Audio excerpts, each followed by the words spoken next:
because his strength was made perfect in my weakness. And I want to tell you, your finances does not determine God's plans for your life. Bharat के एक ऐसे singer जिन्होंने 6 साल 6 महीने और 22 दिनों में कुल 245 देशों और क्षेत्रों की यात्रा कर अपने संगीत के माध्यम से लोगों तक प्रभु यीशु मसीह के प्रेम को पहुंचाया। और 22 नवंबर साल 2010 को पाकिस्तान के कराची में अपने आखिरी यात्रा को पूरा कर वह बन गए दुनिया के सबसे पहले ऐसे इंसान जिसने इतने कम समय में सारे देशों की यात्रा कर ली। हम बात कर रहे हैं भारत के मशहूर सिंगर बेनी प्रसाद जी का। Come all the way from India, one of the world's best known musicians, Benny Prasad. जिन्होंने अपने जीवन और साहसी यात्रा के द्वारा दिखा दिया कि अगर एक साधारण इंसान भी अपने जीवन को प्रभु यीशु मसीह को सौंप दे तो वह परमेश्वर के साथ हर एक असंभव दीवारों को तोड़कर संभव में बदल सकता है। साल था 1975 जब बेनी प्रसाद जी का जन्म बेंगलुरु में हुआ और उनके जन्म के बाद ही उनके जीवन में संघर्षों की शुरुआत भी हो चुकी थी, क्योंकि जन्म लेते ही डॉक्टरों ने कहा दिया था कि यह बच्चा बहुत ही कमज़ोर है जिससे आगे चलकर सांस लेने में दिक्कतें आने लगेगी। और जैसे जैसे इसका उम्र बढ़ते जाएगा वैसे ही इसका बीमारी भी बढ़ते जाएगा, जिसके वजह से ये ज़्यादा समय तक जीवित नहीं रह पाएगा। जब उनके माता पिता ने सुना तब वे बहुत ही डर जाते हैं और अपने बेटे के लिए रोने लगते हैं, क्योंकि डॉक्टरों ने साफ कह दिया था कि बेनी को बचा पाना बहुत ही कठिन होगा, जिसकी वजह से भविष्य में उन्हें बहुत ही तकलीफों का सामना करना पड़ेगा। डॉक्टरों ने बताया कि बेनी बहुत ही कमज़ोर पैदा हुआ था और इसलिए उसका जो शरीर है वो बाकी बच्चों की तरह विकसित नहीं हो पाएगा। बेनी जन्म से ही अस्थमा जैसे गंभीर बीमारी से ग्रसित थे, इसीलिए उनके परिवार को प्रत्येक दिन यही डर लगा रहता था कि उनको कहीं कुछ हो न जाए। बेनी प्रसाद जी का जन्म भले ही बहुत सारे कमजोरियों के साथ हुआ था, लेकिन उन्हीं कमजोरियों की वजह से ही वे आगे चलकर पूरी दुनिया में एक बड़ी गवाही और अलग अलग देशों में प्रभु यीशु मसीह के नाम को ऊंचा करने का माध्यम बन गया। साल 1980 से 1990 तक का समय बेनी प्रसाद के लिए बहुत ही कठिन और संघर्षों से भरा हुआ साल था, क्योंकि इन 10 सालों में उनकी बीमारी लगातार बढ़ती गई और उनका शरीर धीरे धीरे और कमज़ोर होता गया। अक्सर उन्हें तेज अस्थमा के दौरे पड़ते, जिससे वे रात भर ठीक से सो नहीं पाते थे और इसलिए उन्हें बार बार हॉस्पिटल जाना पड़ता था। इस उम्र में जब बाकी बच्चे खेलते रहते तब बेनी अक्सर खिड़की के पास बैठकर बस उन्हें देखते रहते, क्योंकि वे दौड़ भी नहीं सकते थे और न ही उनके साथ जाकर वे खेल सकते थे, क्योंकि कुछ ही दूर दौड़ने पर उनका सांस फूलने लगता और उन्हें घुटन महसूस होने लगता था। इसलिए वे अपने उम्र के किसी भी बच्चों के साथ वे खेलने नहीं जा सकते थे, जिसकी वजह से वे बहुत ही उदास रहते और निराश हो जाते थे। जब उनकी उम्र स्कूल जाने के लिए हो गया तब वे स्कूल जाना चाहते थे, लेकिन 8 से 10 साल की उम्र तक वे स्कूल जा नहीं पाए, क्योंकि थोड़ा चलना भी उनके लिए भारी हो जाता था और कई बार उनकी सांसें इतनी तेज चलती थी कि टीचर भी उन्हें वापस घर भेज दिया करते थे। इसी समय डॉक्टरों ने उनके माता और पिता को उनके बेटे के विषय में एक और गंभीर बीमारी के विषय में बताया। डॉक्टरों ने उन्हें बताया कि उनके बेटे को डायबिटीज़ जैसे गंभीर बीमारी उनको हो गया है, जिसकी वजह से उन्हें अब रोज़ इंजेक्शन लेना पड़ेगा। जिसे सुनकर बेनी बहुत ही डर गए और निराश होकर सोचने लगती हैं कि क्या मेरा जीवन ही ऐसे बीमारियों से गुजरेगा। उनकी माता और पिता अपने बेटे बेनी की इस बीमारी को सुनकर वे बहुत ही ज़्यादा चिंतित करने लगते हैं अपने बेटे के विषय में, और जब वे अपने बेटे को निराश और डर में देखते हैं तब उनकी माँ अपने बेटे को हिम्मत देने के लिए कहती है कि बेटा तू कमज़ोर नहीं है। जैसे जैसे उनकी उम्र बढ़ती गई उनका अकेलापन और निराशा और बढ़ गया, क्योंकि अब उनकी उम्र के सभी बच्चे उनके साथ खेलना नहीं चाहते थे और कई बार उनका मजाक भी उड़ाया करते थे, जिससे बेनी अंदर ही अंदर बेहद निराश हो जाते और खुद को अपमानित समझने लगते थे। बेनी प्रसाद जी बताते हैं कि जब वे 16 साल के हुए तब उनकी बीमारी अब और बढ़ने लगा और सभी डॉक्टरों ने उनसे कह दिया कि अब उनके पास केवल 6 महीने ही बचे हैं, क्योंकि 6 महीनों के बाद वे बच नहीं पाएंगे। वे बताते हैं कि गलत दवाइयों को लेने की वजह से उनकी सेहत और ख़राब हो गया था, जिसकी वजह से उनकी लंग्स काफ़ी हद तक ख़राब हो चुका था और उनकी इम्यून सिस्टम पर भी बहुत ही बुरा प्रभाव पड़ा था। वह बताते हैं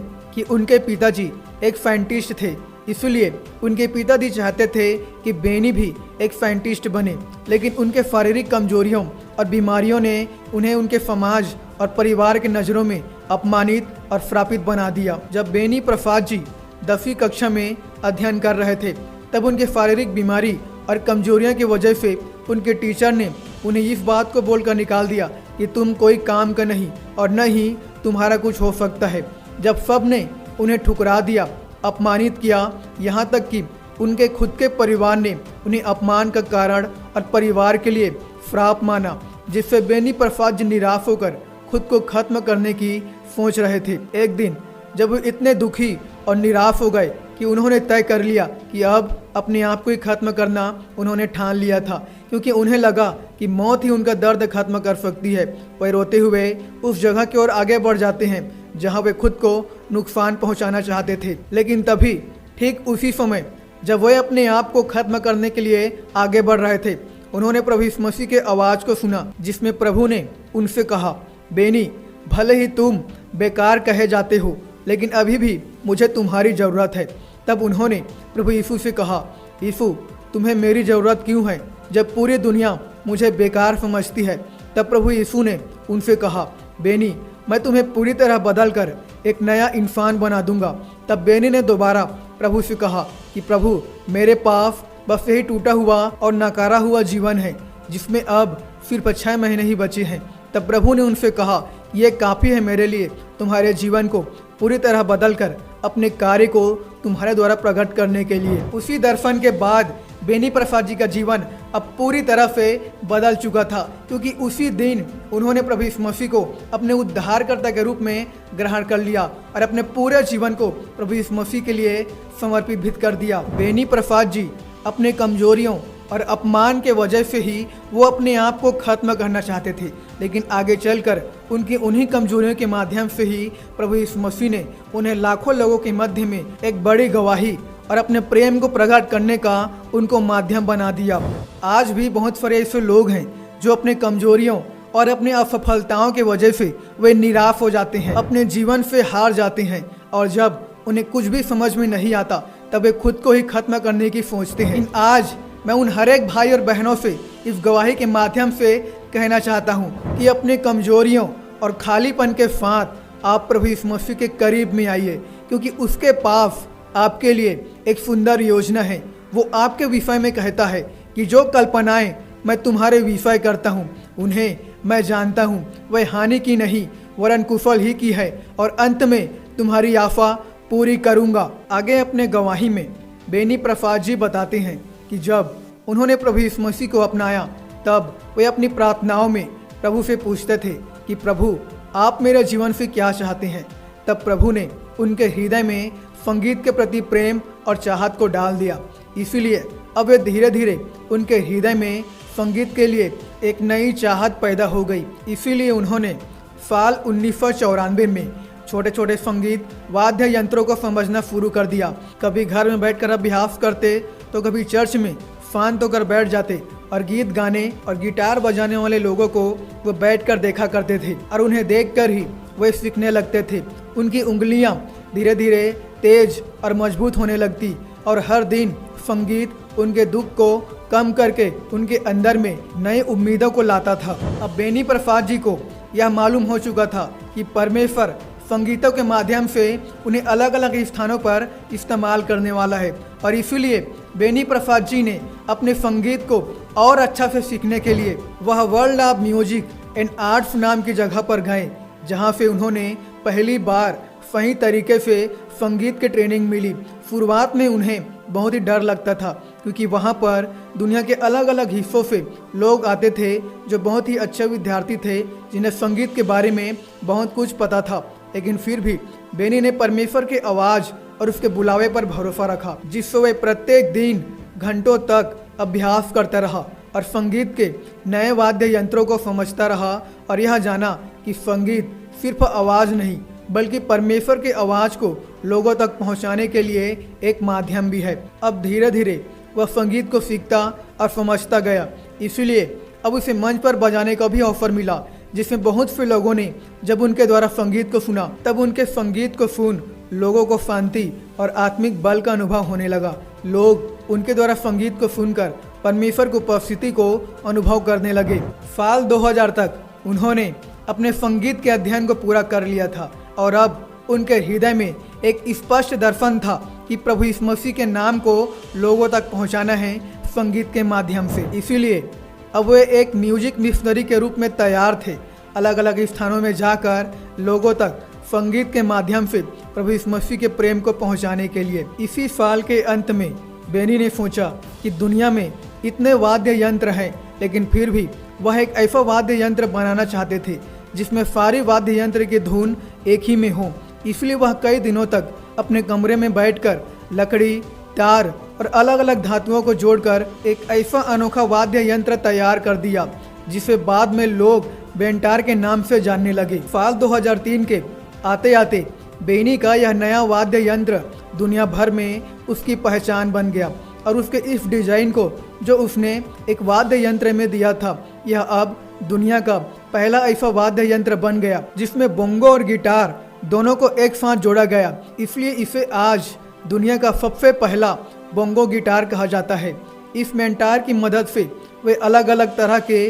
धुनें और अलग अलग संगीत को एक ही वाद्य से बजाते थे। इसी दौरान परमेश्वर ने उनसे फिर से बातें किया और उनसे कहा कि बेनी, अब तुम न केवल एक देश में जाना बल्कि अलग अलग देश में सफर करो अपने संगीत के साथ। इसलिए साल 2004 से 2010 तक बेनी प्रसाद जी का जीवन एक अद्भुत यात्रा बन गया, क्योंकि उन्होंने ठान लिया था कि वे अपने खास वाद्य यंत्र बोंगो गिटार और अपने गीतों के द्वारा अलग अलग देशों में जाकर प्रभु यीशु मसीह के संदेश को फैलाएंगे। इसलिए अब उन्होंने बिना डरे और बिना रुके दुनिया के अलग अलग देशों में जाना शुरू कर दिया। इस यात्रा का खास बात यह था कि वह कई देशों के प्रधानमंत्रियों और सरकारी नेताओं और उच्च अधिकारियों से भी मिला करता था और उन्हें भी अपने संगीत को सुनाया करता था। वे लोग बेनी के अनोखे संगीत और उसके फहाव से बहुत ही प्रभावित भी होते थे। बेनी अक्सर उन लोगों के सामने में भी वो संगीतों को गाया करते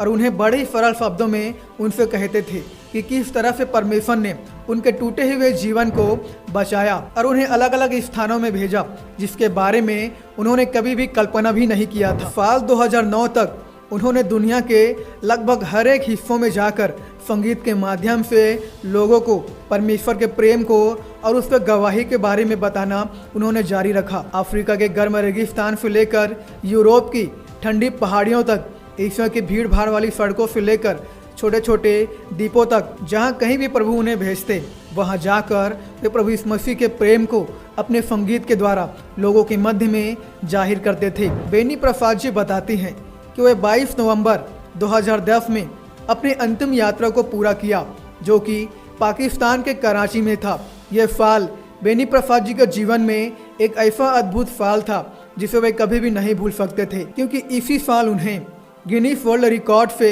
सम्मानित किया गया, क्योंकि बेनी प्रसाद जी ने सिर्फ 6 साल 6 महीने और 22 दिनों में कुल 245 देशों और क्षेत्रों की यात्रा को पूरा कर लिया था। उन्हें दुनिया के सभी देशों में कम समय में सबसे तेजी से यात्रा करने वाले व्यक्ति के रूप में जाना गया। उन्होंने इन सभी देशों में जाकर प्रभु यीशु मसीह के संदेश और अपने गवाही को अपने संगीत के माध्यम से लोगों को सुनाया। यह सब उनके लिए आसान नहीं था। इतने देश घूमते घूमते उसे कई बार बीमारियों का सामना भी करना पड़ा, कई दिन भूखा रहना पड़ा, कभी टिकट के पैसे नहीं होते थे तो कभी उन्हें सड़कों पर ही रात बितानी पड़ती थी। लेकिन हर बार वह प्रार्थना करता और कहता, परमेश्वर अगर आपने रास्ता खोला है तो मैं रुकूंगा नहीं। जब 2010 में गिनीज टीम ने उनका नाम रिकॉर्ड में डालने की घोषणा की तो बेनी की आंखों में आंसू आ गए और उसे वो घटना याद आने लगा जहां पर डॉक्टरों ने उनसे कहा था कि यह लड़का 6 महीनों से अधिक समय तक जीवित नहीं रह पाएगा, न तो यह पढ़ लिख पाएगा और न ही दौड़ पाएगा। लेकिन अब वही लड़का जिसे कमज़ोर समझा जाता था, जिसने पूरी दुनिया में यात्रा कर अपने संगीतों के माध्यम से लोगों को प्रभु यीशु मसीह के प्रेम को बताया। जब उन्हें यह पुरस्कार दिया गया तब बेनी प्रसाद जी ने कहा, यह जीत मेरी नहीं बल्कि परमेश्वर की है, क्योंकि परमेश्वर ने मेरे कमजोरियों में अपने सामर्थ्य को प्रकट किया है। बेनी प्रसाद जी अपने गवाही में आगे बताती हैं कि प्रभु ने उन्हें अपने गवाह के लिए नॉर्थ कोरिया भी लेकर गए। वे बताते हैं कि उन्हें नॉर्थ कोरिया के संगीत कार्यक्रम में हिस्सा लेने के लिए बुलाया गया था। पूरी दुनिया से 834 लोगों को ही चुना गया था उस कार्यक्रम में भाग लेने के लिए, जिसमें से वे एक अकेले भारतीय थे जिसे चुना गया था उस कार्यक्रम में हिस्सा लेने के लिए। यह उनके लिए बहुत ही अच्छा मौका था संगीत के माध्यम से लोगों को प्रभु यीशु मसीह के बारे में बताने के लिए। लेकिन नॉर्थ कोरिया में उन्हें शक था कि कहीं उन्हें मार न डाला जाए प्रभु यीशु मसीह के नाम के लिए। लेकिन फिर भी वे बिना डरे प्रभु यीशु मसीह के गवाही के साथ वहां गए और लोगों के मध्य में अपने गवाही को बताया कि किस तरह से प्रभु ने उन्हें मौत से बचाया और आज यहाँ अपनी महिमा के लिए खड़ा भी किया है। आज उनका अद्भुत सफर और उनका जीवन हमें इस बात को सिखाता है कि यदि आज हम अपने टूटे हुए जीवन को और अपने भविष्य को प्रभु यीशु मसीह के हाथों में सौंप देते हैं तो हमारे जीवन को लाखों आत्माओं तक अपने प्रेम को पहुंचाने का माध्यम बना सकता है।